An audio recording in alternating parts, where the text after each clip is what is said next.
Hello, hello. Welcome everyone. How you doing? God bless you. If you're in the house, comment. Let me know you're in the house. Doing a mic check as well. I'm using a new platform here called StreamYard, which was a recommendation I got from Mr. LJ. For those of you that watched that interview, Velocity Banking and Debt Snowball, debate was very productive. He was using StreamYard to broadcast that. So I really liked the platform that he was using. So I wanted to check it out for myself and go live and do a couple mic checks here and see how it's working. So please comment if you can hear me nice and clear, like crystal clear. And if you think if I need to adjust it or anything like that, please let me know so that I can best operate this system. So one of the cool things, if you didn't notice already, like right in the bottom corner, I can have like these little pop-ups. And so that was like one of the things that really caught my eye on this platform that I can't do on the other platform that I have, which is Ecamm Live. If I can do it, I don't know where it's at. But this platform makes it very, very simple. So here's another example right here. I can do this little pop-up thing right here. I can have my website going. I'm like, that's pretty fresh. And then I can do this. I can take it off. I can put it back on. And I can be like, go follow me here, my Instagram. Then I can be like, go follow me there on Facebook.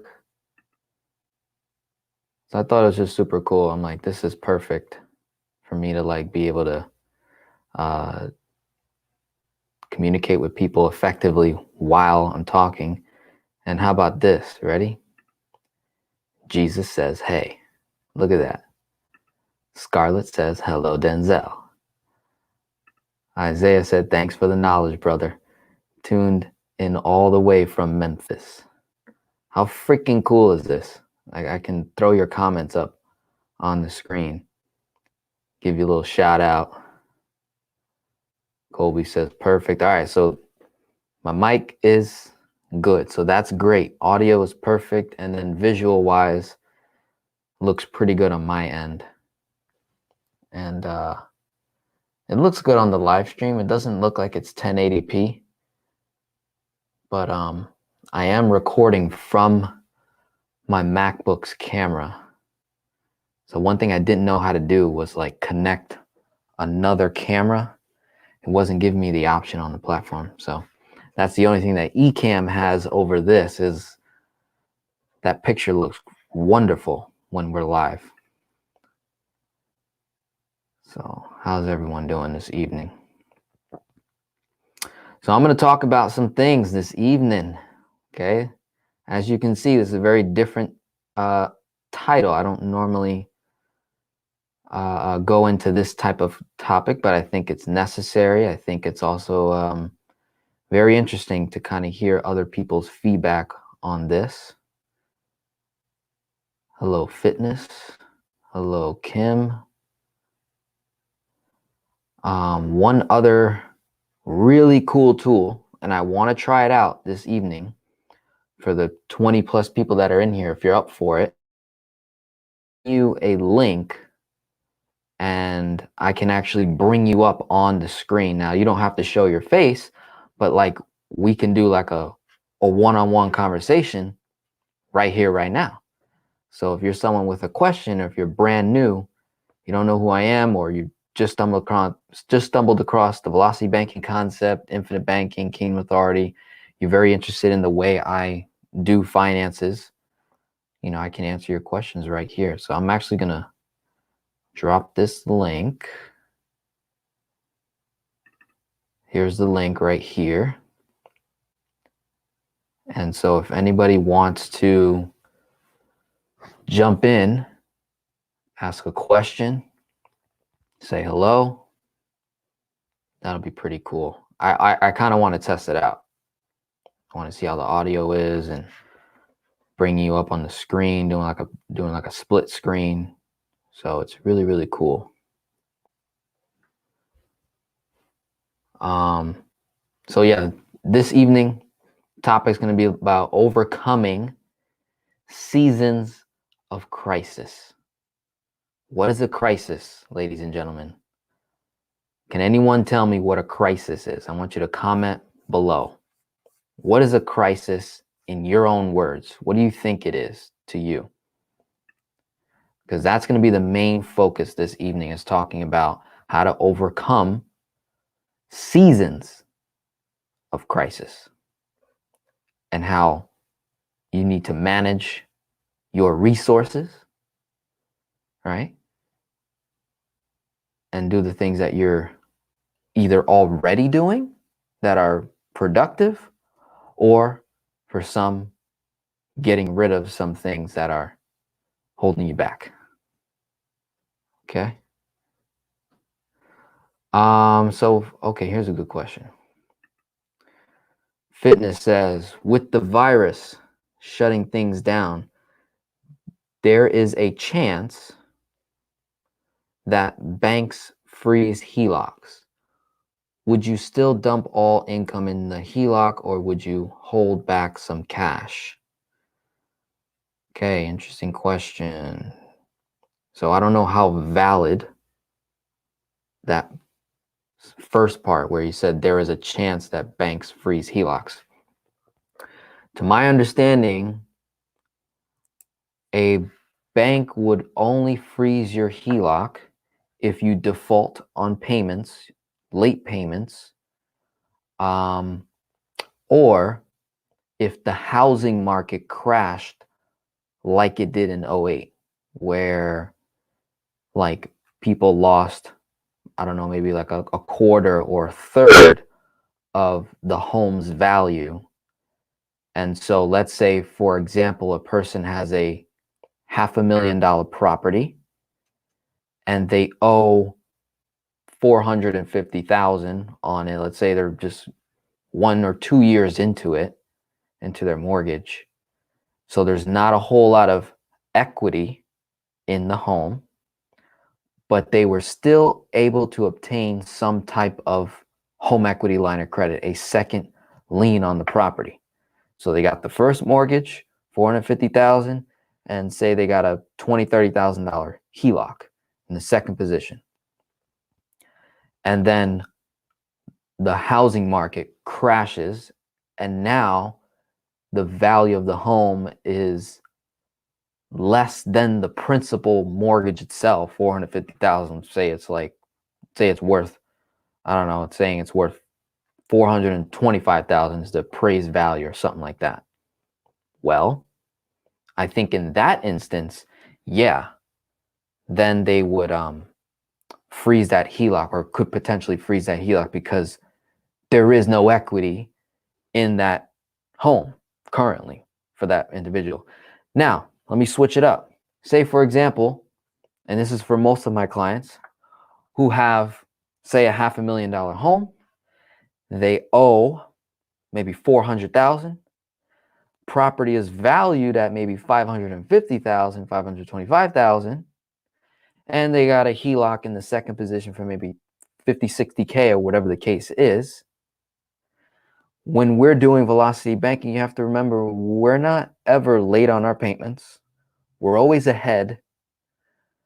We have more equity than what we initially borrowed. Okay.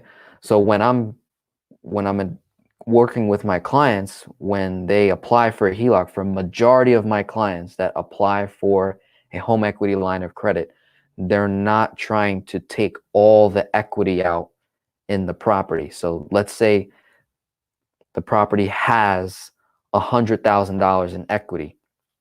Doing velocity banking, I really only need about, what, 50K? So even if the price of my home dropped suddenly, because we're not in a collapse environment right now, we're not in, a recession, and we're not in a depression, we're not in any type of environment like 08 just yet, okay, as of 2020. So if the market was to, I don't know, do one of these, like a quick down up type of move, I don't see why the bank would freeze me up, especially if I'm using the tools effectively, right? And I'm making the most out of it, paying the HELOC off within what, 6 to 9 months, like we always do in our velocity banking method. And even when we're using the HELOC, what are we putting it towards? Debt, bad debt, right? That's costing us a bunch of interest. So that's boosting up our credit score. And for most people that do have a HELOC, we're probably tackling the first position mortgage. So every time I make a chunk, it's just adding more equity. So I don't see how that would affect us. I can see how it would affect an individual that is over leveraged, right? So when we're doing velocity banking, I never try to over leverage myself or any client that I'm working with, right? I got that 2/3 rule, 66% is what my chunk is. I focus on cash flow, focus on, maximizing your dollars and trying to improve your credit score, look awesome to the banks, right? So I don't see that happening anytime soon with this virus. And it's not like the power is going out, or it's not like I don't know. I'm taking very close look at what's going on. I'm trying to understand it for myself as to why different things are, going down, and hopefully we can have a bit of a dialogue here in terms of seeing what we can accomplish here this evening. So I sent that link out earlier. I'll put that back up. If somebody would like to jump in, drop a comment, or you want to be on the live stream. Jesus says, can't wait for the 1035 exchange. I've never heard of a 1035 exchange. Yep, I made a video recently that'll be coming out soon. If you're an existing client, or if you are in my manifesto program, it's already in the manifesto. It's already in the section titled the infinite banking concept. So it's all there. I just thought that would be a very, very helpful video to share with everyone. So that'll be coming out, I think, like end of this month or April sometime. Let me see. Put this link back up. I'm trying to figure out, did anyone click on the link yet? You want to have a conversation? There's 30 of us in the house here. Trying to see. I'm wondering if this thing's going to notify me when someone comes in and wants to jump on a call with me right now. So if you have a question, let me know. Let me know. Let's see. Here's a good question right here. Do you feel this stock market crash is just a correction, and the slowdown will stay for at least 2 to 3 years? Interesting. I don't think so. If Donald Trump wins the election this year, I don't see any type of signs of markets going down. I mean, he said it himself, we're in a bubble. And he said that, like, I think prior to him running, he said that we were in a financial bubble. And what that, I think, basically means is that we've overpriced assets, and there's a lot of debt out there in the market right now. A lot of consumer debt, student loan debt. Mortgage debt is not as bad as like consumer debt and student loan debt. I think student loan debt has already surpassed mortgages, if I'm not mistaken. So there's just a lot of unnecessary debt and then overpriced assets that are now starting to reevaluate. And it's very interesting that this coronavirus thing is starting to really, I think, pick up a lot of attention. And when you think about it, I was talking to my girlfriend about this. It's like, I think this is the first time ever that something like the coronavirus has been just over exaggerated to a point. Now, I know it's serious in some areas, but it's like the news has really pushed it. Like, that's the top story right now. And it's like social media, at the rate that it's at right now, the speed at which information can get to every single household in the world, I think this has never been like done to the scale that we're seeing right now. And so when you see different businesses, different organizations just like cutting back or zoning back, this is where we get to talk about topics like overcoming a crisis, right? And what does that really mean? So I took some notes because I want to share some stuff with you guys. Before I get into like my lesson, I just want to answer a couple more questions here. So that was a great question, Nikki. I don't think if Trump stays in the White House, I don't think we're going to see a crash. If there's a Democrat, I think all that'll happen is that they'll just try to redo some stuff and throw out some stimulus bills and packages and try to focus on welfare and just put us in more debt. I think that's what I'm hearing from the other side. When I listen to the town hall like debates and whatnot, they're talking about giving college away for free, and they're talking about, you know, welfare plans, and I think that's a show to me. I don't know how you're going to do that without increasing taxes. Let's see. Fitness says, have to consider a quarantine and people not going to work. NBA shut down. Okay. MLB, NCAA. That is a lot of people out of work. Most of America has less than 1,000 in the bank. Banks could freeze. Very interesting. Yeah, I don't know the full extent of it, but what I'm getting at, see, my clients are not like most people. That's what we have to understand here. So, to everybody, when I talk, I'm talking to people that are kingdom minded individuals, kingdom citizens, and they have a desire to rise above a system and not be bound to a system.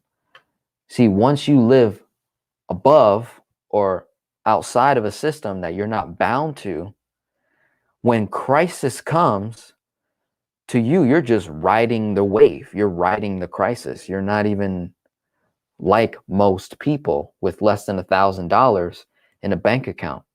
Because for people with less than $1,000 to their name, they most likely are not going to get access to a debt tool to do velocity banking.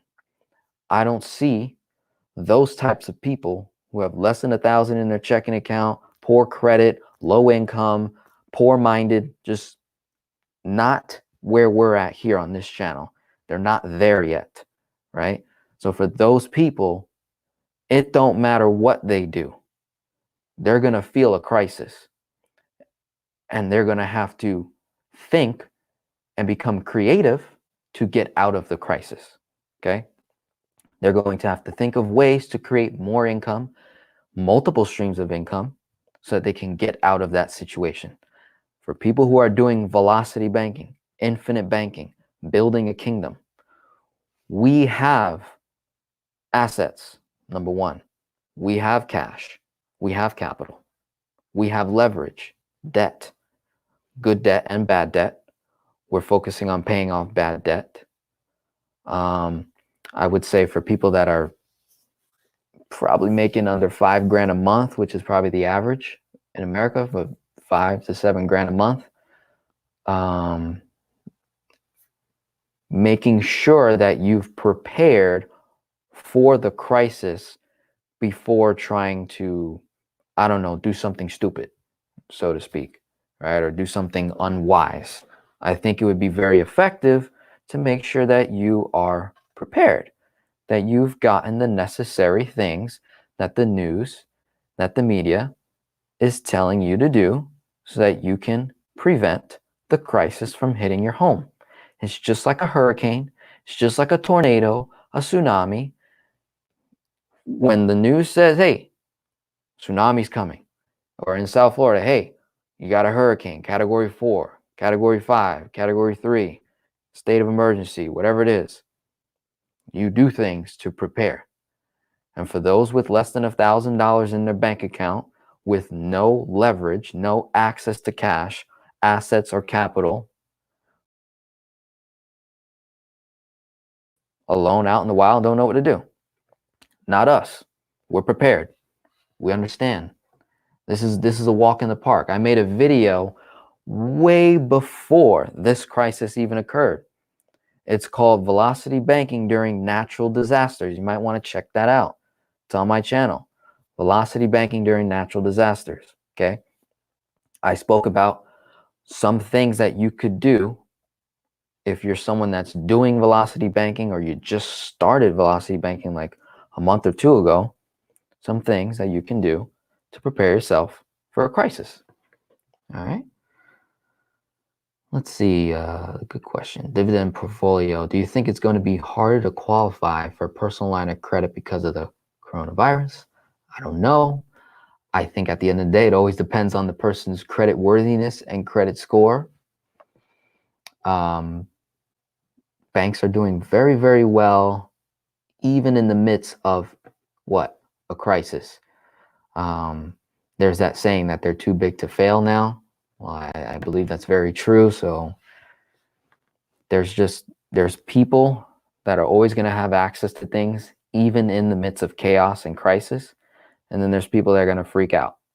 So for the people that are freaking out right now, because out of all my clients, I've only had one person reach out to me so far, wanting to have a phone call because they're getting nervous because their whole city is locked down or something like that. Only had one client so far reach out about doing a phone call. And I looked at, and I sent them an email back. I'm like, what are you freaking out for? What are you freaking out for? Velocity banking is not magic, people. There's no magic to velocity banking or infinite banking. Very, very simple stuff. Spend less than what you make. Figure out your needs versus wants. Get rid of the wants. Focus on needs. Food, shelter, water. What's the problem? What's the problem? They're talking about, maybe a 30-day lockdown or 60-day lockdown. Okay, buy extra food. Get what you need. Forget your wants. If you're someone that's living paycheck to paycheck, guess what? In times of crisis, sometimes it's the crisis that's the only thing that's going to get you to make a change. Because for those who have been watching my channel since day one, or at least 1 year into it, a lot of my clients are now, not a lot, I want to say a good portion, have become debt-free, right? Have paid off quite a bit of debt over the last 1.5 to 2 years. Completely raised their credit score and their credit worthiness and relationships with banks and credit unions, that they can go up to a bank right now and easily get approved for a line of credit card at 0%, whatever they want, cashback rewards. It ain't nothing to them because they've prepared for the crisis before the crisis occurred. Okay. Let's see. How you doing, Joel? George Torres. What's the difference between a first and a second position HELOC? Okay, Mr. Georgie. Please watch every single video that I have with the word HELOC in it. Okay, so that you can actually see the difference. I'm gonna say what it is, but I want you to see it. Okay, a first position is just like a regular mortgage, right? Your mortgage is in the first position, right? So with a first position HELOC, all you're doing is replacing your first position mortgage. Okay, so that's first position HELOC. A second position HELOC is something that you get when you have a mortgage, an existing mortgage, and you have enough equity that you're able to pull out what's called a second position HELOC. and you have two mortgages now. You got your first mortgage, and you got your second mortgage. Your second mortgage is called the HELOC, a home equity line of credit, not a loan. So that's it. Dave Sincere, how you doing? What do you think of the 5 million Fed injection tomorrow? Question mark. Oh, $500 billion Fed injection. What do you mean by that? It's because I'm not aware of the news, so please enlighten me a little bit on that. Let's see. Jason, how you doing, my friend? Here's an example of a guy who started Velocity Banking. When was it, Jason? Early 2018? No, early 2019.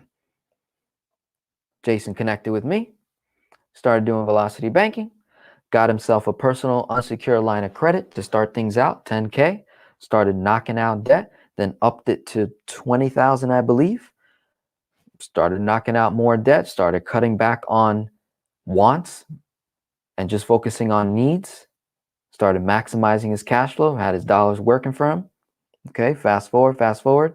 Then he now he's got a HELOC in the second position. And now fast forward today, I believe he's in the process right now of getting a first position HELOC at 2.5%, and his existing mortgage rate is at 4.2 or 4.3%. And there's a crisis that's occurring right now, right, for everyone in the world. But for a guy like Jason, it's not a crisis to him. So I had asked the question earlier, what is a crisis? Okay, a crisis is simply an event that you have no control over. Okay, Jason Prescott has no control over the coronavirus. Denzel Rodriguez has no control over the coronavirus. Hurricanes, storms, winter, summer, fall, spring. Jason and I have no control over those things. For some people, whatever occurs, whatever natural disaster, it's going to be a crisis for some, right? Because of the way they define crisis. They think, okay, it's a pandemonium. It's now time to freak out and do all this stuff. Well, hold on. For people like Jason and I, we have a different mindset. It's simply an event that I have no control over. Whatever happens, happens. I'm going to keep doing what I got to do. I'm going to get through the storm. Okay. The key to life is the crisis, right? For those who are able to outlast temporary things. So a crisis is a temporary event over which you have no control over, right? So when you're navigating through life, something comes your way, you look at it, you see the wave, you're like, okay, there's a wave coming at me. I have two options. Either I can try to ride over the wave with my boat and run the risk of falling backward and killing myself, right? And destroying myself. Or I can do the smart thing and be a surfer and just ride the wave, because the wave is eventually going to end. Okay? Please, people, do not freak out. Do not freak out. Think of it this way for my kingdom citizens, because this is the way I'm looking at the coronavirus right now, and for any other crisis that will occur in the future, and for crisis that occurred in the past. The way that I'm starting to view a crisis, okay? The Japanese people, the definition of crisis, they don't have a word for it's not like negative to them. So crisis, I believe the root word for in their language is opportunity. Opportunity. So I want you, for the 42 people in the house, when you are looking at crisis, I want you to look at it as an opportunity. It is an opportunity to take action on things that you haven't been taking action on. A crisis is an opportunity to build your relationship with Jesus Christ. Mm-hmm. Mm-hmm. I haven't had any clients reach out to me that have got the virus. I have not had anyone let me know or of that. So God bless every single one of them. And I pray that the Lord will protect them from that crisis, okay, from that event. But should something like coronavirus or a crisis affect someone in this room or anyone watching on the replay, okay, think of it as an opportunity to build your relationship with Christ that much further.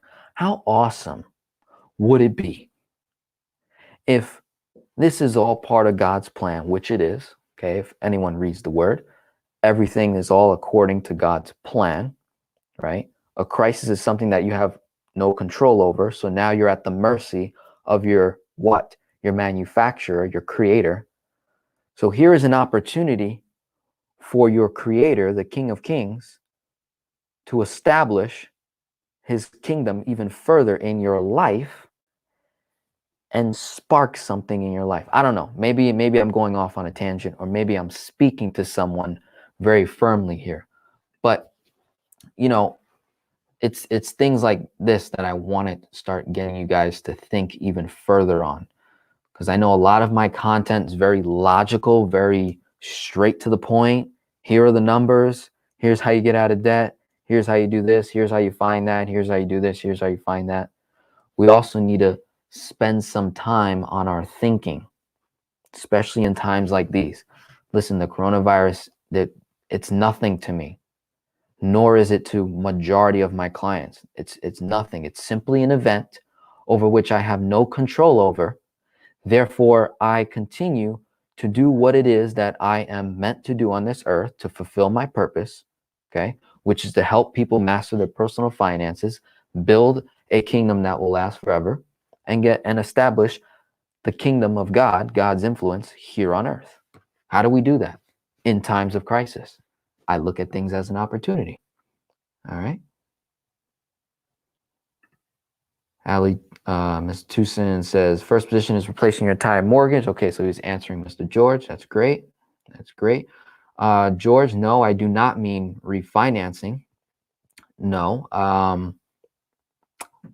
Although it's kind of like refinancing, but instead of going from an amortized loan to another amortized loan where the clock resets, right? So imagine going from a 27-year mortgage, you've been paying on it for 3 years or 4 years or 5 years, and then you refinance. Now you have a new mortgage for 30 years at maybe a lower interest rate, lower payment.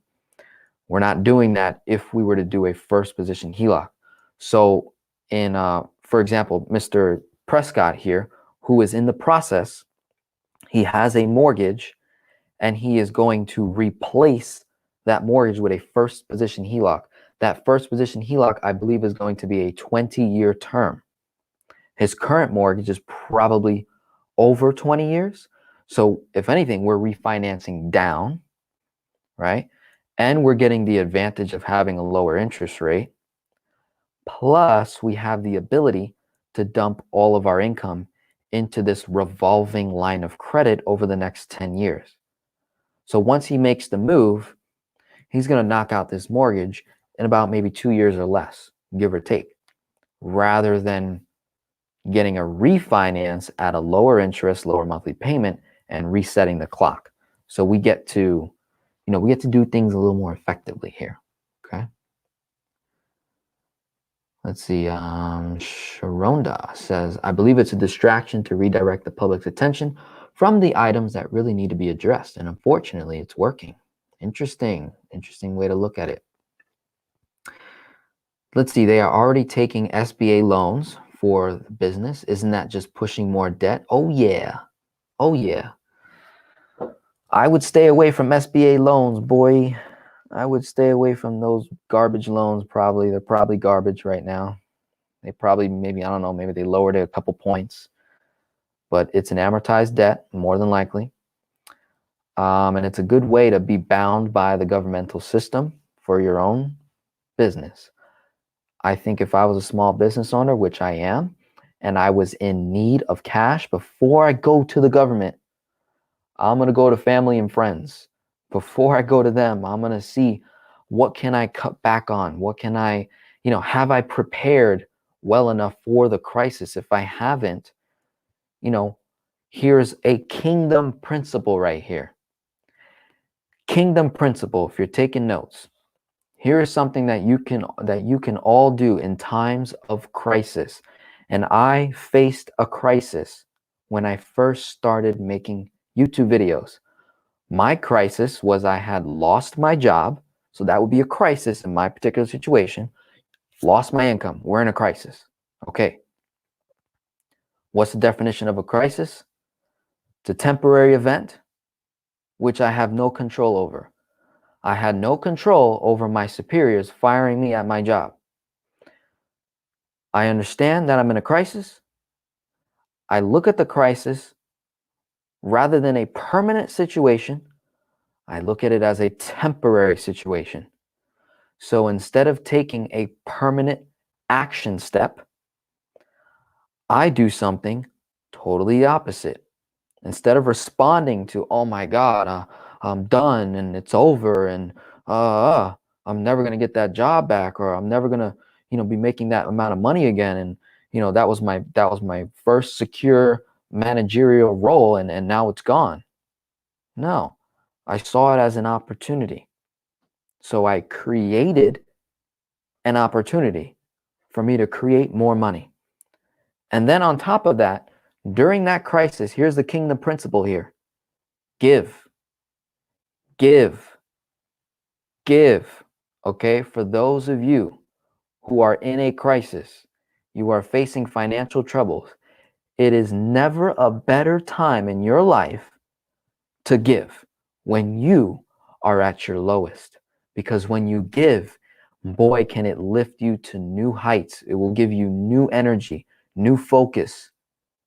It'll secure and build that relationship with God so that he can bless you with more. It's his law. When you give, you receive. When you receive, when you give, you receive abundantly. 10x. 10x. Whatever you gave, as long as you gave from the heart, not grudgingly, right? You give from the heart genuinely, with no expectation of a return. You secure that giving with God. You say, God, I'm doing this for your kingdom. So therefore, I'm putting your system to the test. And this is something that I did with my relationship with Christ when I first started learning about kingdom principles and velocity banking, infinite banking, and kingdom authority, and these making videos on YouTube. Once I realized, right, that in order to believe something is true, you must test it. So if God is telling me that if I give to his kingdom, right, if I store things in the storehouse, right, and if I give it unto God, if I release, if I surrender to God, right, and here was my doubt here during that time that I was in that crisis mode. I was like, how am I supposed to give, God, if I ain't got nothing coming in? Huh? Explain that. Okay. And he's like, can you give your time?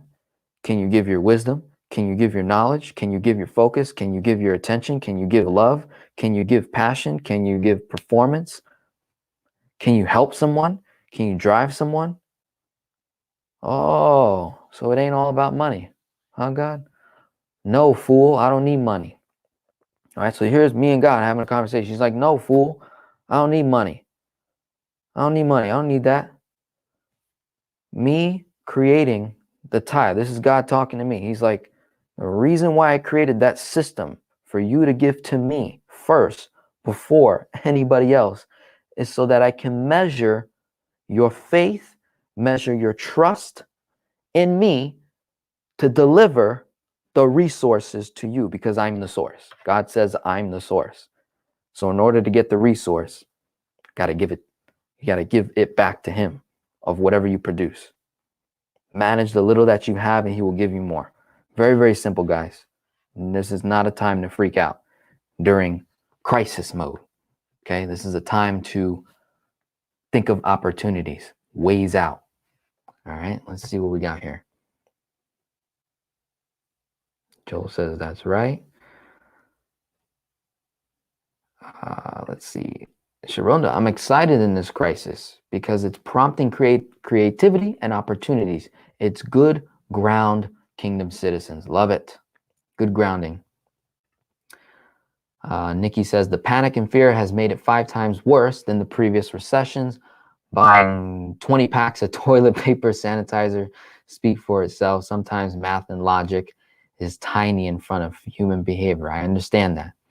Now, I'm not saying not to go buy this stuff, but you are right. It's like people are emptying their bank accounts and going on a shopping spree. I mean, you would think a hurricane's about to hit South Florida, like a category 7 or something, and people are like shopping for end times. Like, listen, it's a crisis, it's an opportunity. This will always happen and never stop happening. Okay, summer will always keep coming. Day will always keep coming. Night will keep coming. It's just, how do you operate? Okay, do you prepare when the crisis hits, or do you prepare years in advance, like my clients have been doing for the past 2 years since we've been running this channel? Okay. All right, let's see. Lost my point. Yeah, Jason says just got 350K at 2.49%. Look at that, even better. By the way, people, I'm a regular guy with a regular job. My wife is at home with the kids, and Denzel's and his teachings have changed our lives forever. That is awesome.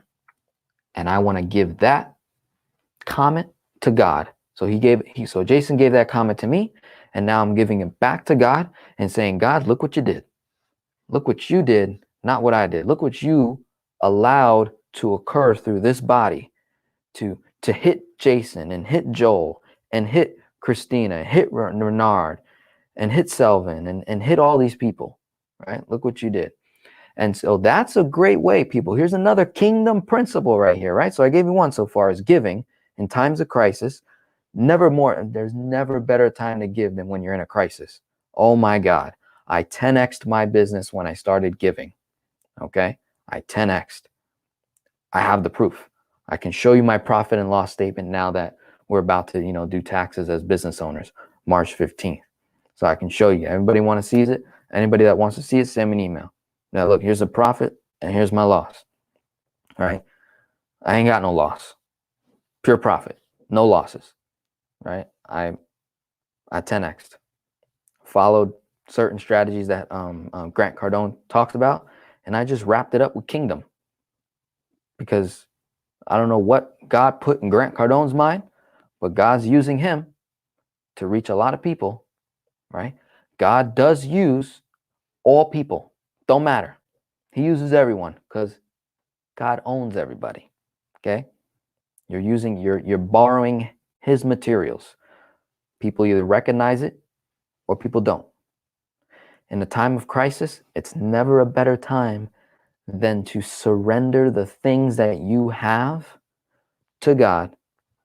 That's a great way to secure yourself from a crisis, right? So something that I'm going to do right now on this channel is, I already know I've got kingdom citizens in the house, and I know the Bible says that when 2 or more gather in his name, for there will he be also. I think that's how the wording is. So God is in the same arena.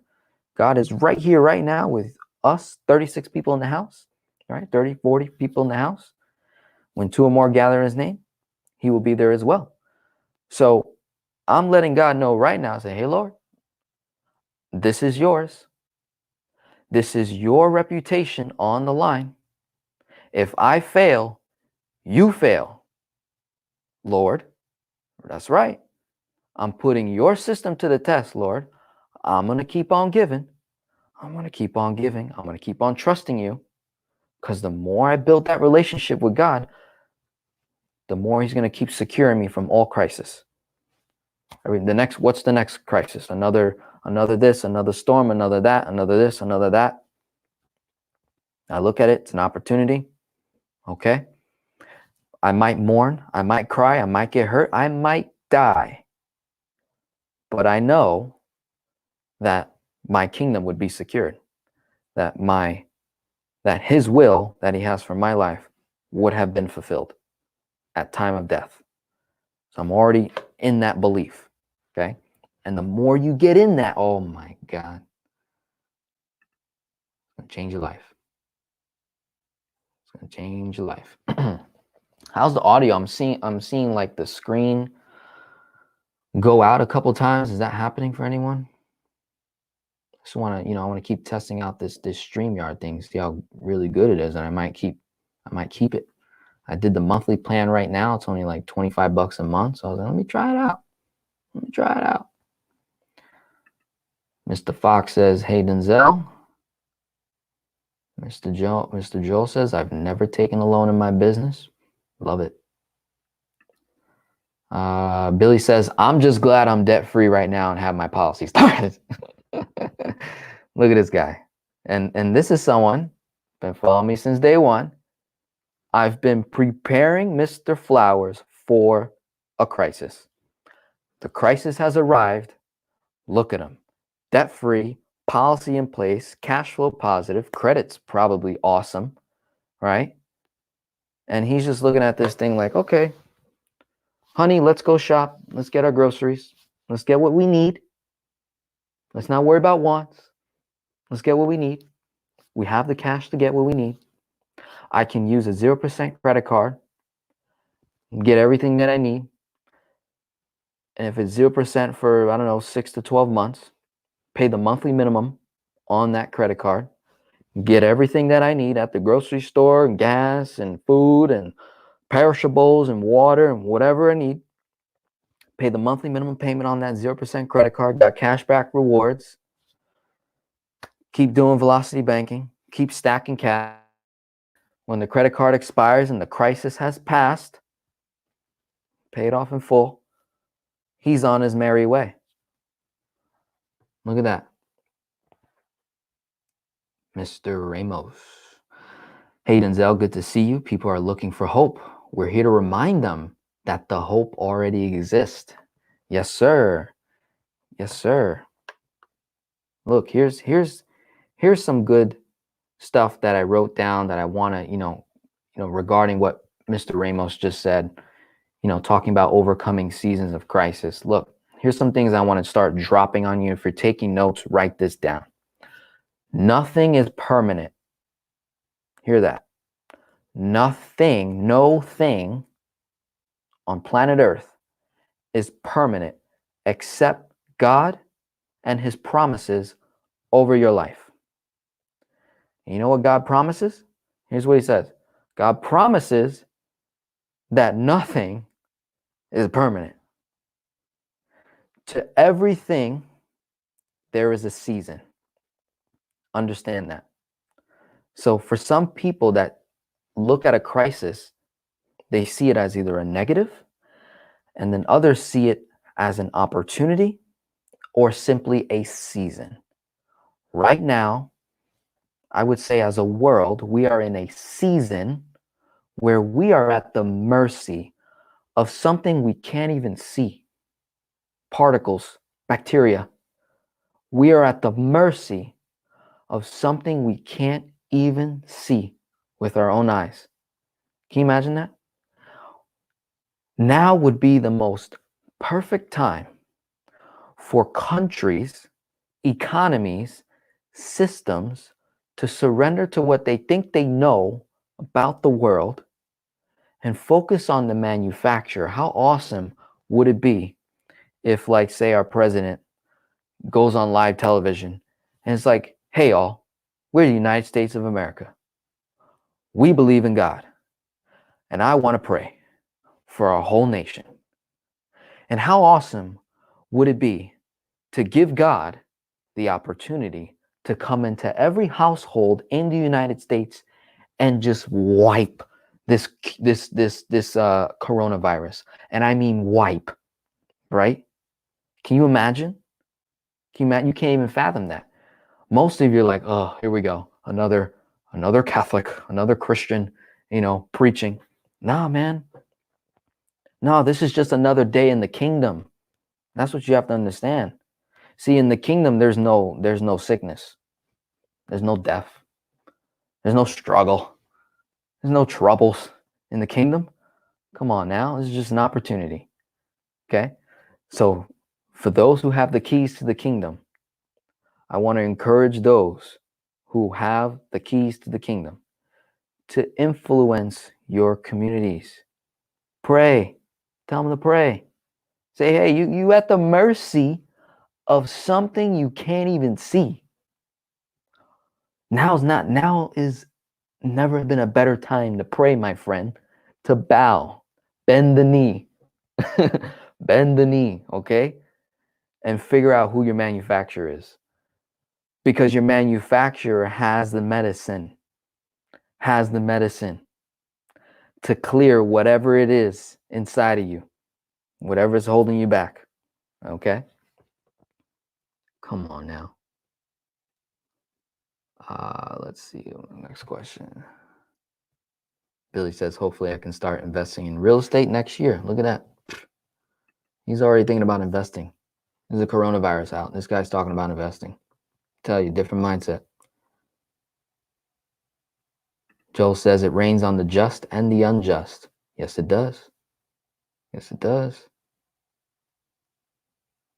So Billy said it buffered a few times. Audio is good though. Okay, yeah. All right, so a little buffering. I mean, I usually don't get that problem with the Ecamm Live, but I can't get over these banners. This is awesome, man. At any point in time, I can tell people, yo, sign up. Yo, follow me. Yo, follow me here. Like, I don't know, it's super cool to me. And then I can stay on one platform. I do have a second computer open that I'm kind of looking at because I just want to make sure that it's not cutting off at any point in time. But I can see your comments without actually having to be on my YouTube page, which is super cool. So I don't have to like bounce back and forth. I was doing that with Ecamm Live. Billy says, yes, sir. My 0% credit card expires in January 2021. So this guy has the whole rest of 2020 to basically run expenses, things that already is coming out of his day-to-day. And he's just prolonging when he pays it back.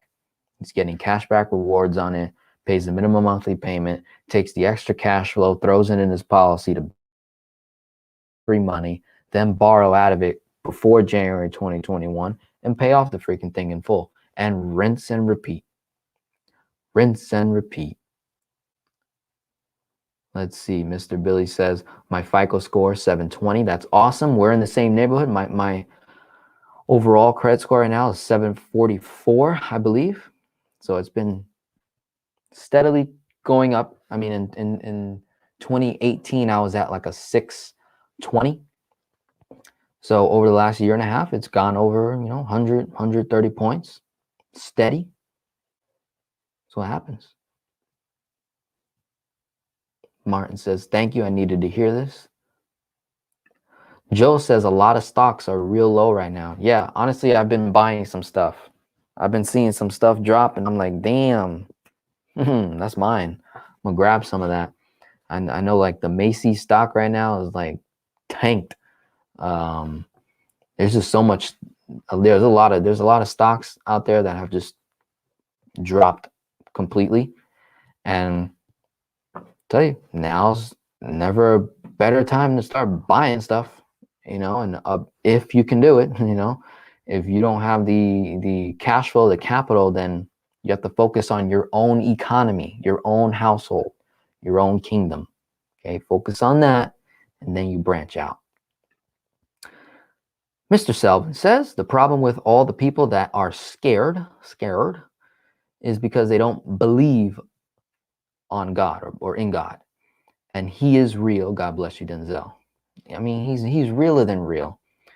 And I'm going to keep doing this YouTube channel to, not prove, but show God doesn't need to prove himself. He simply wants to show and reveal his way of living, his way of being, his way of communicating with individuals, with his people, so that, we can collaborate, manage his resources, fulfill his will, become kings, right? God doesn't want servants. He doesn't want servants. He wants kings, people who can rule, have dominion over the earth, and then serve. Serve. Big difference between someone who serves and someone who's a servant. A servant, the buck stops there. Someone who serves has the humility of a servant, right? They have the humble humility for humanity, the animals, the people, the earth, the ground, the water, everything. But they have the confidence and authority to rule over people, over the earth, right? To rule over a sector, or just simply rule your household. Your rule over your son or sons, daughter or daughters, right? In a marriage, head of household, right? You need to be the head. Doesn't mean you're the boss, just means you're the head. If you're the man of the household, no, don't get boss, don't get ruler, don't get it twisted now. You're simply the head of the household, which simply means that when crisis comes, you should get hit first, before wife, before the children, before your heirs, before anybody that's living in your household. You get hit with the wave first. You ride it somewhere else. You take it somewhere else. You have it go around your foundation. You don't let it crack your foundation, right? You're the head. And then you have your supporter, your helper, and then you have the children. And so you are simply ruling your household. You're head of your household. You are managing resources. Very, very simple stuff, So yeah, you're right, Mr. Selvin. God's man, he's real and real. Murillo, how you doing? Denzel, great work. Beginning to use your methods, and I hope to join your crew soon. My question is, if someone is uninsurable, have you considered a parent using Infinite with a child whole life policy? So, regarding that, a lot of my clients are over the age of 40, 45. So I do have clients in their late 60s, even 70s, late 50s, that we simply attempt to apply for life insurance. So let's say I'm dealing with mom and dad. Dad is the point of contact between him and I. And he's doing velocity banking. Reach the point where we're ready to do infinite banking. And he's like, Denzel, my health, not all that great. I don't know. I'm like, well, let's just try and see what the numbers show. See if we get approved or not. Or we might say, okay, let's put you on hold and let's get wife insured. Is wife younger than you, more healthier than you, right? Get wife, right? So we insure wife, get all that settled, right?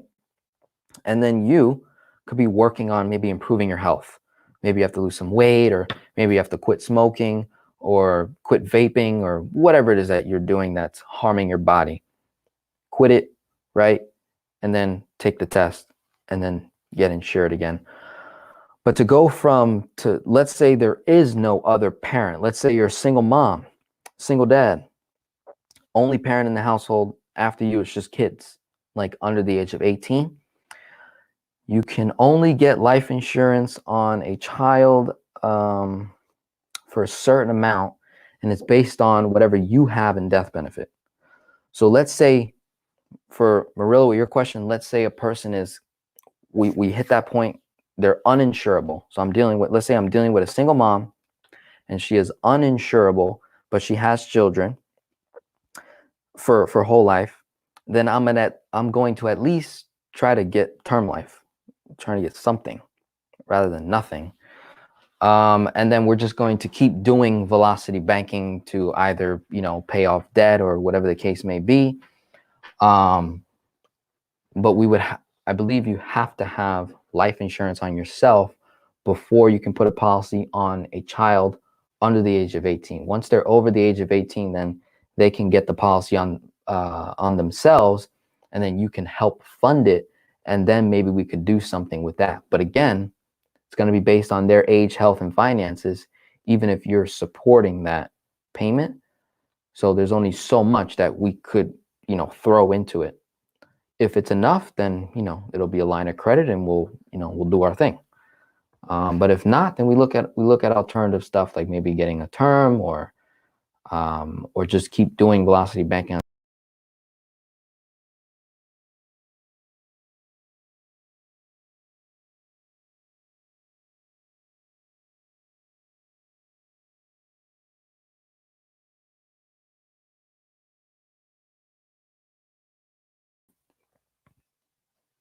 Okay, we're back. I don't know what I did, but it's not okay. Yep, but we're back. We're back. The audio didn't go, but I don't know. I think I was moving the mouse and it did something. So my bad. Next question. Billy says, invest in the airlines. They will be back, no question. Of course. Of course. Now would be probably, if you have the money, now would be a great time to buy some stocks from the airlines or whatever the case may be. Because I mean, if you understand how to do that stuff. If you do not, then you don't want to be playing around with that. You know what I mean? Let's see. Mr. 369. To be as knowledgeable as you are at such a young age is amazing. Just listening to you talk, it almost seems as though you were on this earth before and returned to continue where you left off. Maybe, I don't know. But I can tell you this. When it comes to the wisdom stuff, because I hear that all the time. People say that I'm way beyond my years and whatnot. I keep saying every time, I'm telling you, it's not me talking when I'm dropping the knowledge stuff and the actual like data and the information. I promise you it's not me. It's Jesus Christ talking through me, or I should say the Holy Spirit is working through me to deliver a particular message into your life. That part that I just did, that was me being funny. But the message was the Holy Spirit. So there's me with the personality, because I think I'm funny. I think I got some comedy to me. But the knowledge stuff, man, that's the Holy Spirit, because then no one taught me velocity bank. I didn't have somebody sit me down, run my numbers. I didn't have anybody tell me that I need to have my 4 major numbers in line. Nobody told me how to get a line of credit. Nobody told me anything about that. I was taught the infinite banking concept from my friend Steve Parisi, but that came later into the game. Prior to, with the velocity banking and just managing credit, just managing money, like I'm telling you, it's like every night in my room, even when I was like 18, 19, just playing video games, thinking about money and ideas. God was just feeding into me. And that was before I even was saved.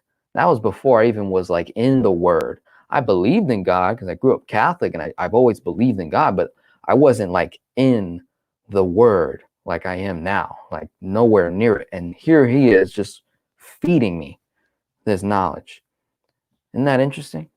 And so now I'm just executing on years of preparation. That's all it is. I'm just executing on years of preparation. I'm able to overcome any crisis now because I've spent years in preparation. And now I'm in the execution stage. Let's see. Denzel, like the new toys, you may want to slow down the tape scrolling on the bottom of the screen. It adds a really nice touch. I look forward to seeing you continue to prosper. Oh, you want me to slow it down? I don't know how to slow that down. Let's see. Can I slow it down? I think all I can do is show it. And then if I want to, I can just keep it up. I can just keep it up like that. Look at that. I can just keep it up. My Instagram and my website. This stuff is so cool, man. I can't get over these banners. And once I learn how to, make these banners pretty and whatnot, game over. Like my friend Marcus says, game over. Once we figure this stuff out. All right, now I got too much stuff playing. All right, there we go. Keep it just like that. Back to the comments. Leo, how do you know how much to start to put in, Denzel? Thanks. Are you referring to the infinite banking concept, Mr. Leo? Let me know. Selvin, Denzel, to go in the manifesto, do I have to download a Kajabi app? Yeah.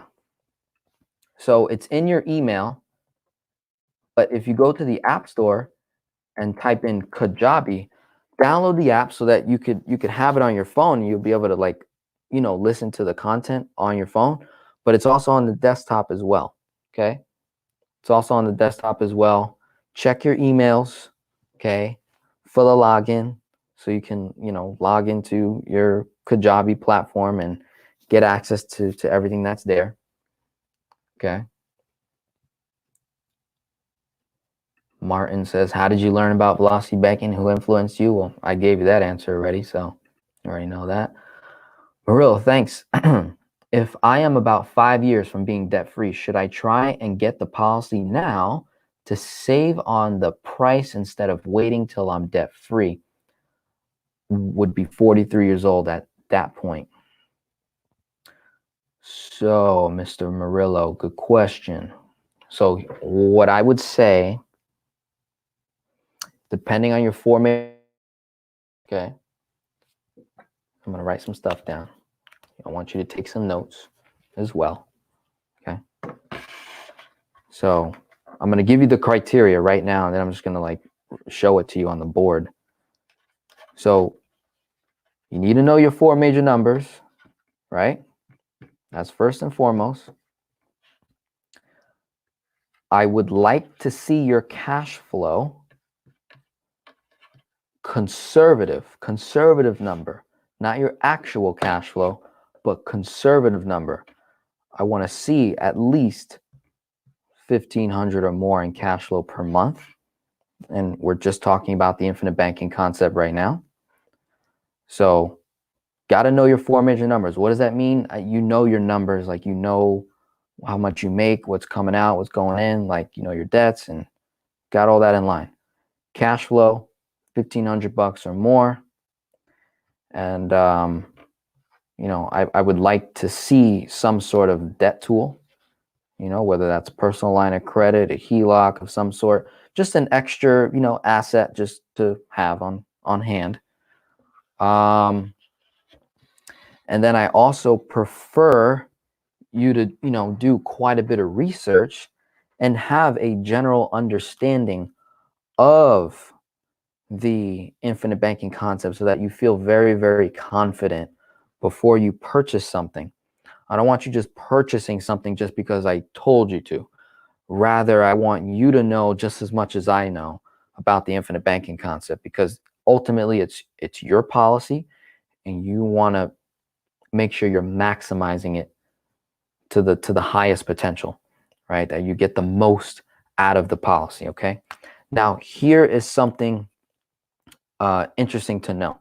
Now, regarding price, because your concern was, put your comment back up. Your concern was talking about having a higher insurance cost the older you get. Now, that is a factual statement if you were getting a regular whole life policy or term life policy. We're not doing that in this case. Okay, so prime example here. I'm 24. Yeah, I'm 24. You said you're going to be 43 in 5 years, so you're 38. Okay, so you're 38, right? And I'm 24. Okay, currently, right now, I'm putting in $70,000 into my policy. Okay, it's a 1090 split, so my base premium is $7,000. Let's say you wanted to do the same exact number right here, right now, at 38 years old. Let's say you're debt free, you don't have any debt, you've got plenty of cash flow, great line of credit, you know your four major numbers. Let's just say you're in the same exact position as me and you're able to put in 70 grand. Okay. I'm telling you right now, as long as we design the policy properly, sir, for Murillo, bring that comment back up.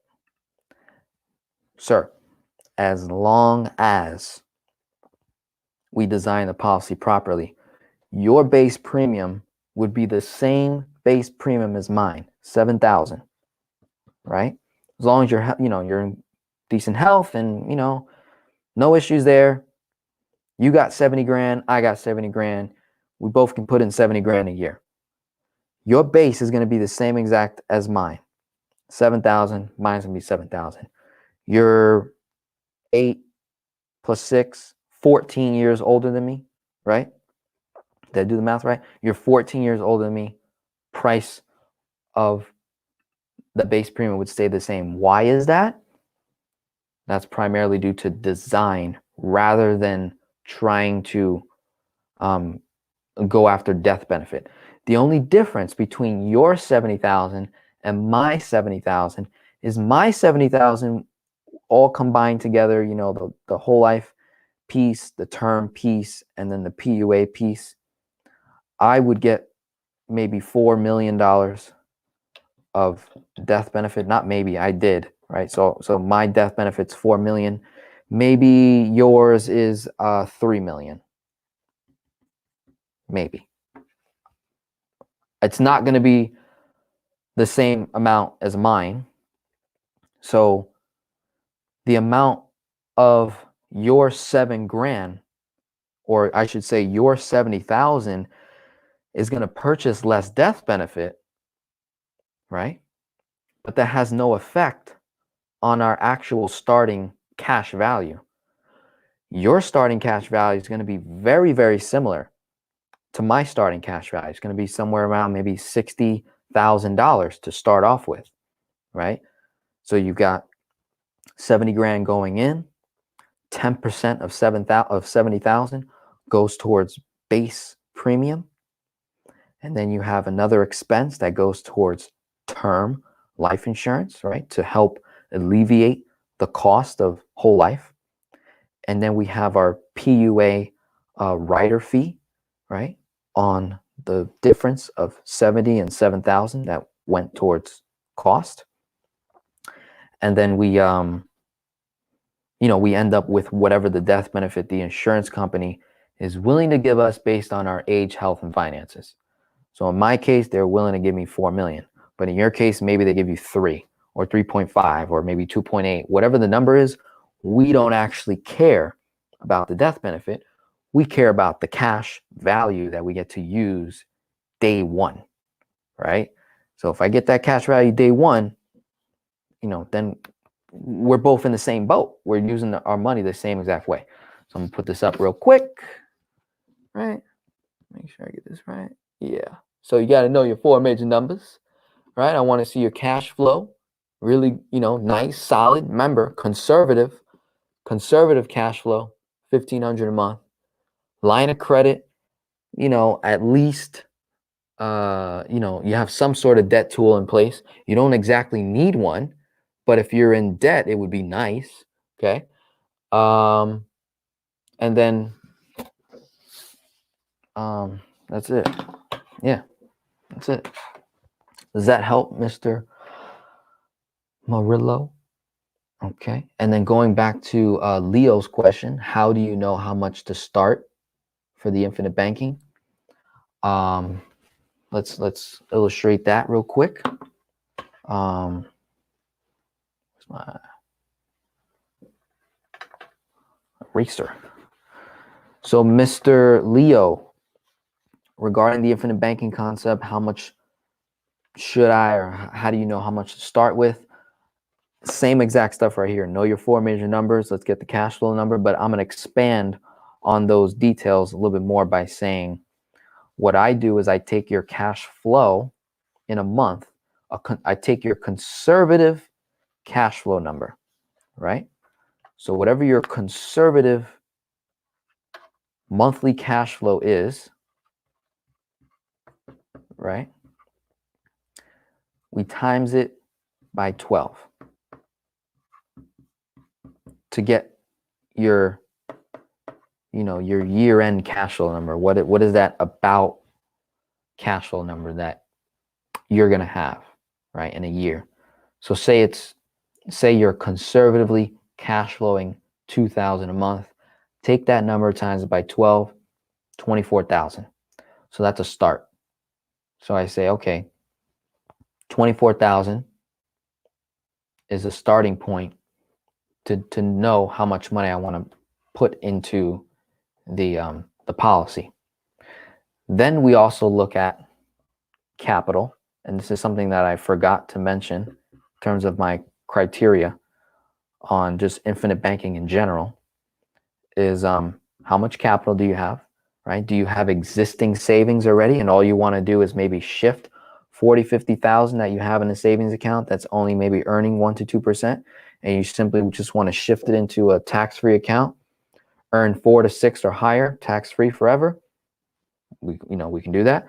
So we want to look at, your current capital, other assets that you have on hand, and then same thing, line of credit, right? Or whatever your debt tool is, right?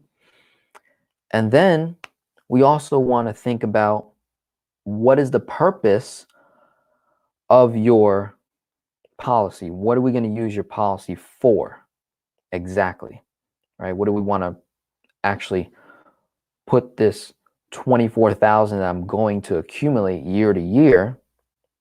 How much of that do I want to use to do what with? Say, for example, Leo, we want to put in all of our cash flow, 2,000. Let's say it's a conservative number. So you would still have money left over outside of this policy. So let's say 24,000 and go in there. Let's say your property taxes are $6,000 a year. Let's say your car insurance is $3,000 a year. And say, let's say you've got some type of annual expense for $2,000 a year. So you've got 6, 3, and 2, so 11,000 of expenses that you're gonna have year to year, never changes.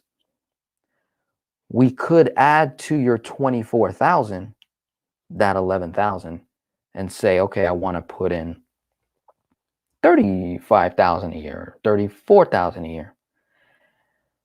And by using your line of credit or capital, cash on hand, existing assets, we could move money, right into the policy, have that money start growing, borrow 11,000 out of it to knock out these particular expenses.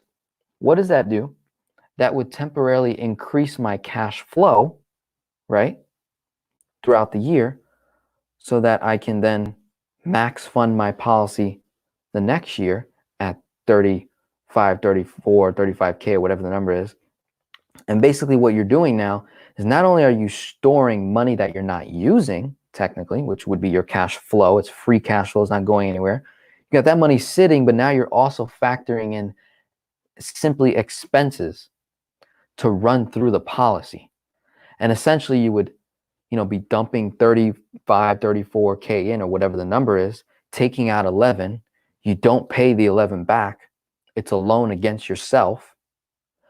When you take out the loan, you're offsetting your borrowing costs because your cost is actually zero, because you're actually earning money on all of that 30+ thousand that's in there. You got 11 outstanding. paying maybe 5% on the loan, but you're earning 6% on the overall money. So it's a wash there. You let it stay outstanding. And then you, year to year, you're literally creating this wealth creation asset, this tax-free banking system. You're building it up more than your actual cash flow per year by means of expenses, right? And then as you progress through the years, let's say we 10x, get a promotion, get a raise, any and all extra cash flow could be paying back your policy loans, restoring them back to zero. No matter how long I take to pay myself back, it would not affect the performance of my overall cash value in the policy. Okay, so that's a good way to kind of get that. So know the conservative cash flow times by 12, line of credit, assets, capital, put it all together, and we're able to come up with a number in terms of how much do we want to dump into the policy, how much would we like the ability to put into the policy, and keep going from there. Let's see. Let's see.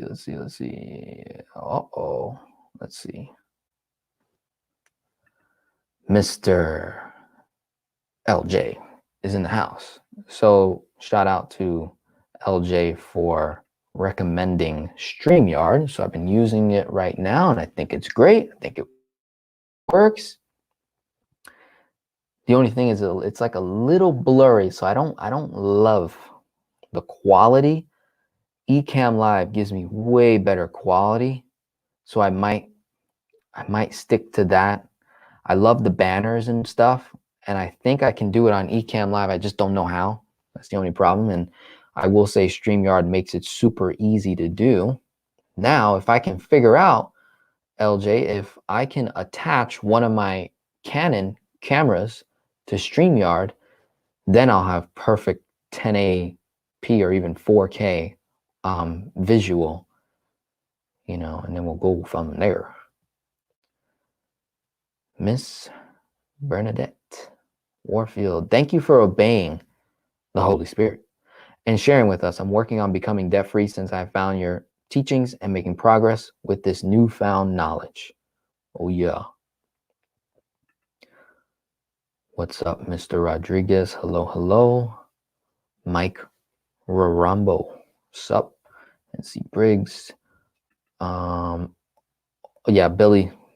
Yeah, what I was talking about earlier. Only the death benefit would be different. So if Leo, if you're older than me, or anyone that's older than me, if we have the same amount of money going into a policy, and it's the same 1090 split, same company, same everything, right? The only difference is probably going to be your MEC limit and your death benefit. But the cash value is going to be like damn near the same, right?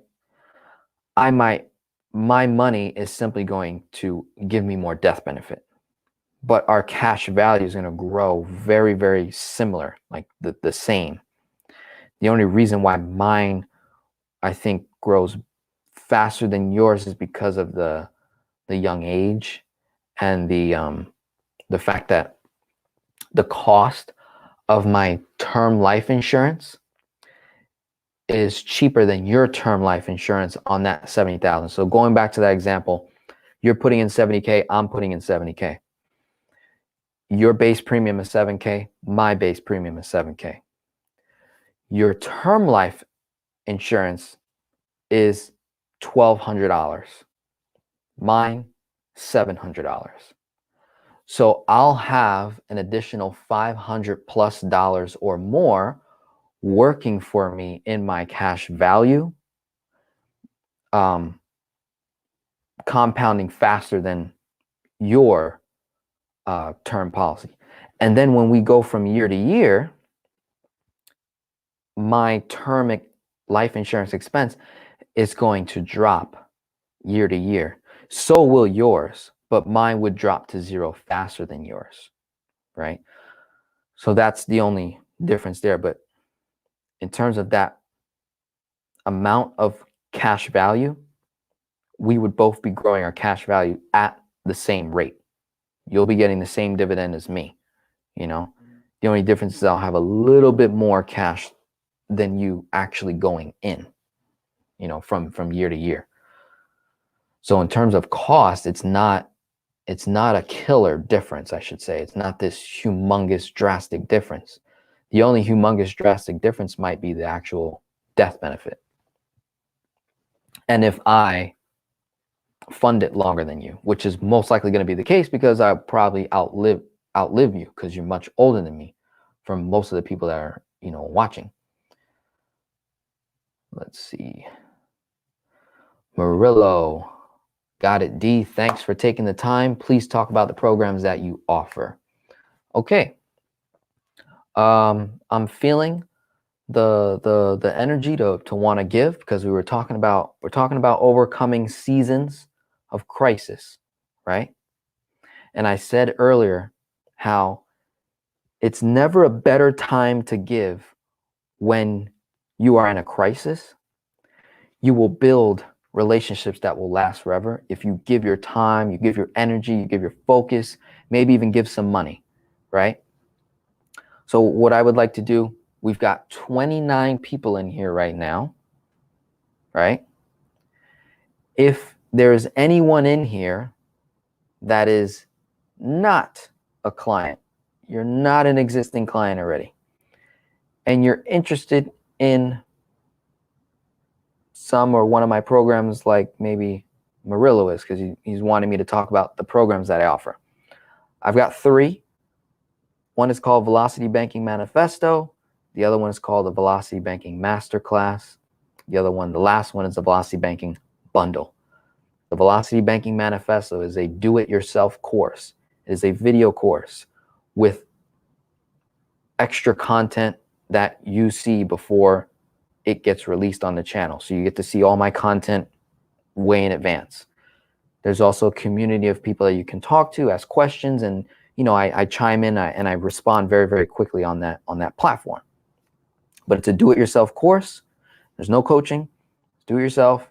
I do live streams like this, but not to the public. Like it'll be an unlisted live stream for people who are in the manifesto, and I kind of try to target you because you've already made some type of commitment, right? Velocity Banking Masterclass takes it to the next level. Group coaching, group classes, group live streams. I run your numbers, put it on the board, I record it, it's edited, make it look pretty, and then you get to like view your numbers over and over again, make sure you stay on track according to like the video timeline. Maybe it's like a year timeline, 6 months, whatever it is. Velocity Banking Bundle, one-on-one coaching, right? So the bundle's $14.97, the masterclass is $997, the manifesto is $97, and there's an option to pay it monthly if you want as well. But for everyone in here that is not a client, I'd like to offer my manifesto for free for the year. All right, so but you have to send me an email now so that I know you are listening to me live and not like tomorrow when you watch the recording, because this video is probably going to get like 1,000 views in like a day or two. So I want to work with the people that are here right now that have been listening to me for over an hour and a half. I can tell you've been listening to me over an hour and a half because the number really hasn't changed. It went down to 29. It was up at 43. So we've got about a 10-person difference. So there's about a good 30, 25 of you that you've been with me the whole time. And plus I can see the comments. So if anything, I'll just look at the comments. But if you send me an email at Denzel at builder to contributor, and you let me know that you're brand new, you don't even know me that well, and you want to take that first step in terms of checking out the concept. Does it work? Can it do what it says it does? You know, How can I do it in times of crisis? You know, what is it going to, you know, take for me to reach my financial goals that I want to reach? And so if that is you and you're here in the house, hey, love to offer it to you for free for the year. And like I said, it's a do-it-yourself course. It's videos in sections. I go A to Z with this stuff. Very, very methodical. It's all sectioned out. There's spreadsheets. There's information on A to Z with this concept. So you have to send me an email like by tonight so that I know this is what you want, you know, and we get to work together. And that'll be that first step, you know.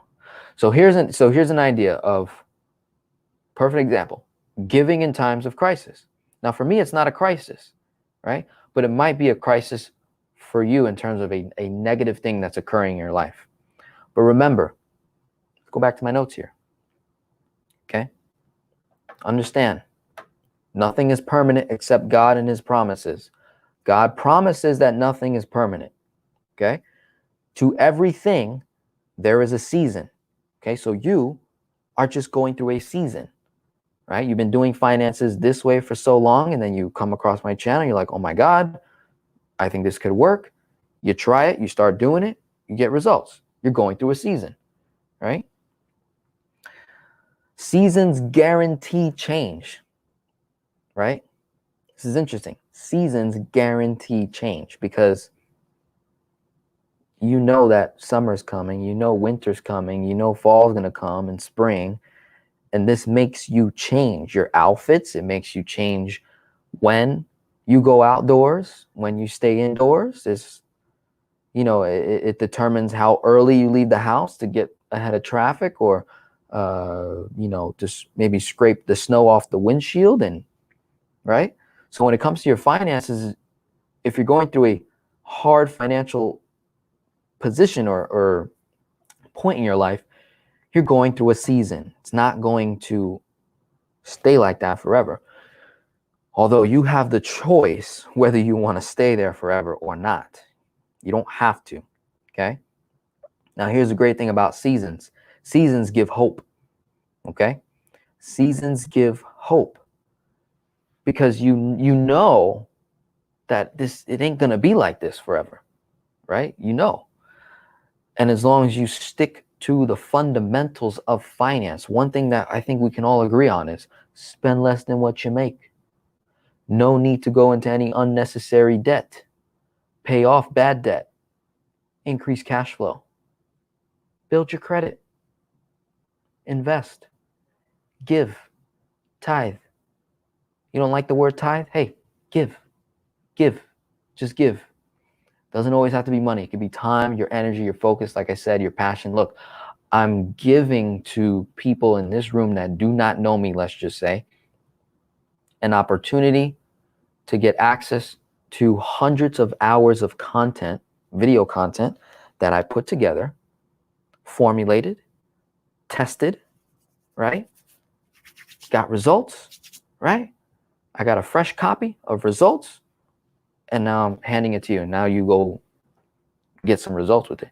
And that's only just going to help me grow. And now I'm declaring, I'm saying, God, I'm doing this in your name. So here's the other kingdom part, is I'm declaring this giving not out of me, but out of Christ. So he's working through me right now. I'm giving to you, to people. And now I'm putting his reputation at risk right now. I'm putting God's reputation at risk.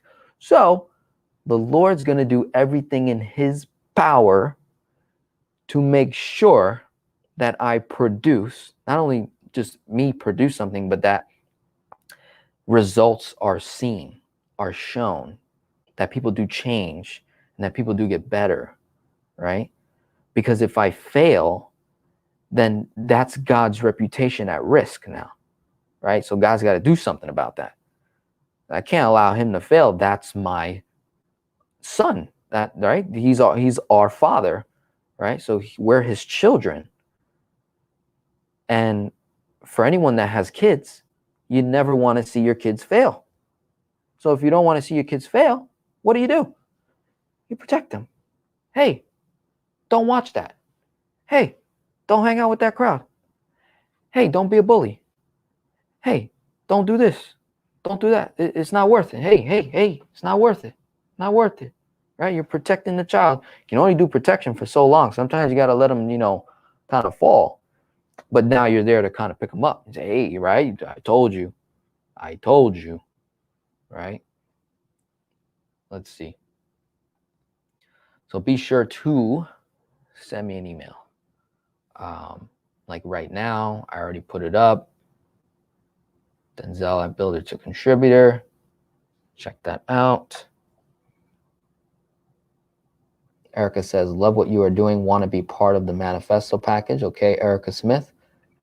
Please send me an email at Denzel at buildertocontributor.com, and I shall serve you. I shall serve you. Okay. Let's see. Okay, Leo says, I'll send you an email once this video is over. Cool. I would do it now, but cool. I'll give it till midnight, 12 o'clock, midnight. I'll give it till then. I'm gonna see all my emails. If I get an email at 12:01, I'm cutting you off. Because sometimes, here's what the Lord does. Sometimes he lets you in the crisis, right? Sometimes he lets you just melt in a crisis just so that the foundation that you built can be destroyed. And now it's God's hand that's holding you up.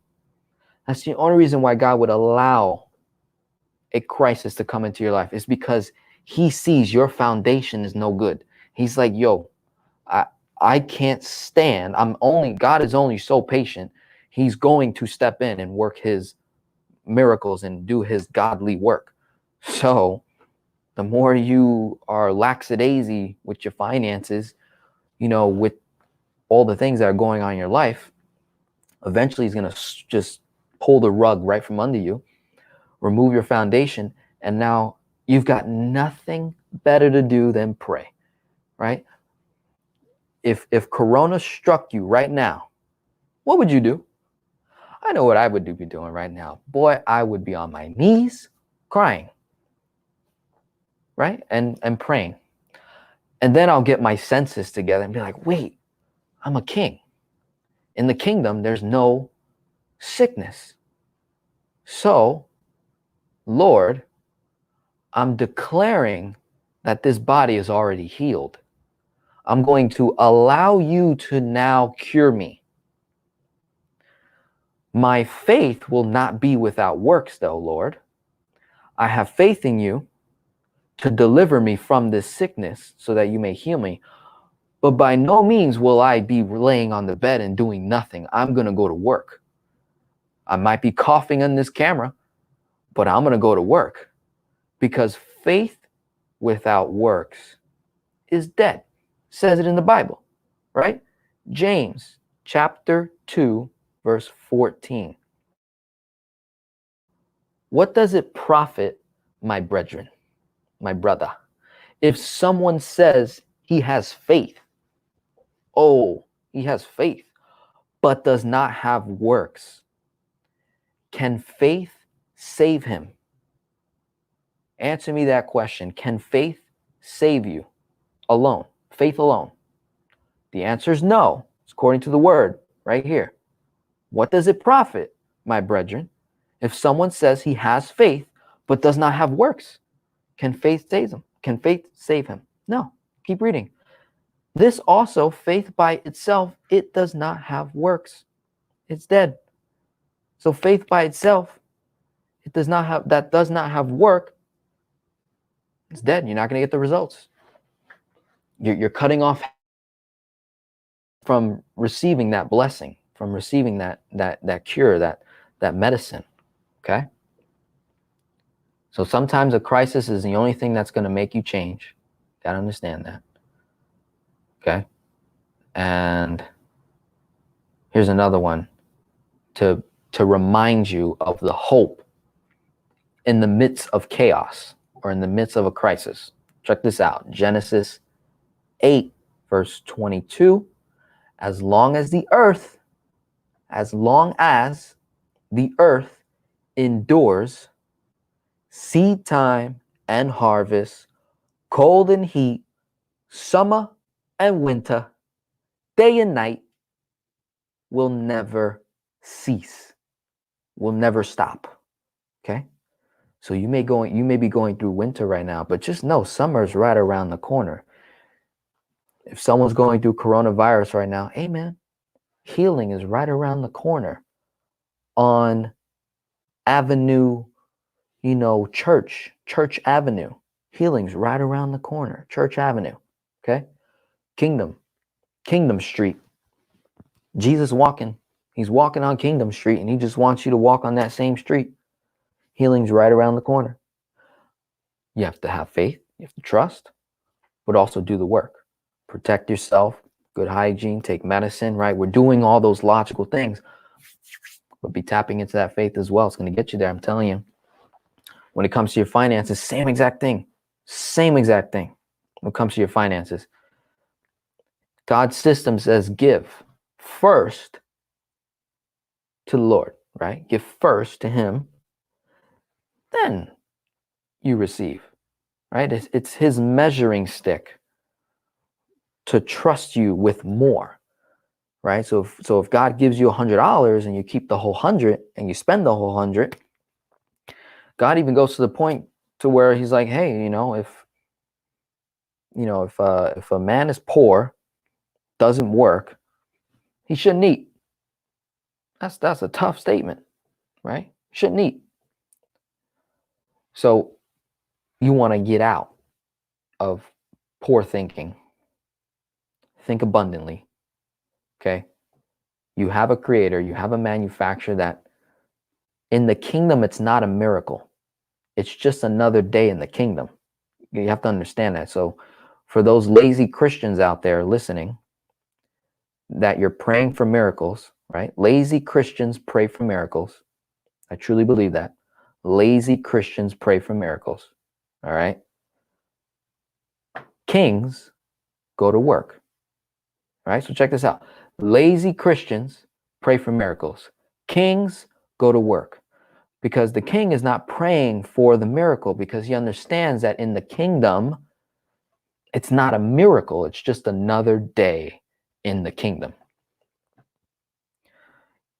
What the king is focusing on is, how do I solve this problem? And how do I solve that problem? And how do I manage this resource effectively? And how do I give? And when do I give? And how much? And how often? And how frequent? And what happens if I do this, Lord, and I do this investment with this person, and can you provide me with some spiritual discernment to know whether I should partner with this person or not? That's what kings focus on, right? Whereas poor people, they solve temporary problems with permanent actions, such as they stay at their job for 20 years and never ask for a raise. That's a permanent action to a temporary season. They were only supposed to be at that job for a season. In those 20 years, they were supposed to create a business, or in fact, they should have rose so high to the company that they became partner, and now they own partial of the company. And they go even further to extend the company and establish their own sites, their own organization, their own location. But there's so many of us that do permanent steps. They take permanent actions for temporary problems. So it was a temporary problem, and they responded with a permanent action. I'm just going to do this and nothing else. And they never thought outside the box, right? And that's how you cut off progress and productivity. Okay. Oh man, let's see next comment. Loving the feedback here. Love it. Fruitful One says, I got the spreadsheet from the manifesto. I want to use them when I start. Great. That's good. That's good. Yeah, I use the same spreadsheet, very simple. I actually have another client right now that created a super simple velocity banking model, and he's going to be giving that to the community. I have another gentleman by the name of Aaron who also created a velocity banking calculator, and that's in the manifesto as well, and you're able to download that. It's also sent to your email as soon as you sign up, so you have it. It's there. Enjoy it. Use it. I personally don't really use spreadsheets that often. I just write things down. As you can see, I use the board and I just make it happen. All right. Okay, so my name is not Dave. Come on now. Come on now. It's the Finance Geek, if anything. So if you don't know my name, just say the Finance Geek. Right? But my name's Denzel, not Washington. All right. Cool. Email sent from Erica and Murillo. Great. Okay, here's a great question. If I do a lump sum PUAs, paid up additions, in the beginning of a year in a high cash value whole life policy, will it give out more dividends at the end of the year versus someone who adds it monthly throughout the year? The answer would be correct because of the extra cost for paying monthly. So when you pay monthly, there's a surcharge, I think it's called, or just an extra like fee on a monthly basis at somewhere around 7, maybe 9%, 9.6% or 7% if you pay monthly. If you pay your premium monthly, you have this additional charge that you could avoid. Now, this is standard with all types of insurance plans, car insurance and health insurance, if I'm not mistaken, different types of insurance plans. Even like recently, last year, I acquired general liability insurance, professional liability, and some other type of liability insurance. It cost $3,000 or $4,000 or something like that. But when you pay it monthly, it's like an extra $600-700. So if I paid it in full, I saved that $600-700. Same thing with whole life insurance. If you pay the premium up front in the beginning, you'll have more of your dollars working for you. So for example, I'm putting in 70 grand into my policy. If I broke 70,000 over the course of 12 months, right? So let's say there's two of me, Denzel A, Denzel B. Denzel A puts in 70 grand all at once. Money starts growing day one. Denzel B puts in 70 grand divided by 12 month to month. That 70,000, I'm going to have less cash throughout the year.